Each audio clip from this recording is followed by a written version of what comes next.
मंचर शहरातील माझ्या सुज्ञ मतदार बंधू आणि भगिनींनो, खऱ्या अर्थानं आपण मंचरमधील ही सार्वत्रिक निवडणूक, त्यामध्ये झालेले सगळे उशीर ते कशामुळे झाले, कसे झाले, ही निवडणूक कुठल्या थराला गेली हे आपण सर्वांनी पाहिलेलं आहे. या सर्व अनपेक्षित घटनांमुळं मला आपणा सर्वांपर्यंत पोहोचता आलेलं नाही. पण मी जो वेळ मिळाला तोपर्यंत मी आपणाशी संपर्क साधण्याचा प्रयत्न केला, स्वतः येऊन भेटलो.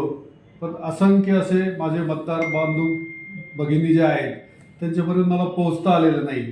तर मी त्यांना अत्यंत आदरपूर्वक विनंती करतो की आपण उद्या 2 डिसेंबर रोजी सकाळी 7 ते संध्याकाळी 5:30 वाजेपर्यंत कुठल्याही परिस्थितीत वेळ काढून मंचरच्या विकासासाठी, मंचरच्या भविष्यासाठी, मंचरच्या विचारांसाठी, मंचरमध्ये ज्या पिढ्या भविष्यात घडत आहेत त्यांच्या उज्ज्वल भविष्यासाठी आपण एक मत द्या. माझी सून जी आहे सौ प्राची आकाश थोरात, त्यांचं चिन्ह आहे रिक्षा. आणि त्याचबरोबर आमच्या 16 प्रभागामधनं ज्या उमेदवार आहेत स्नेहल वसंतराव चासकर, ते यांचं चिन्ह आहे स्कूटर. सर्वांना प्रचंड बहुमताने निवडून द्या असं मी जाहीर आव्हान करतो आपल्याला.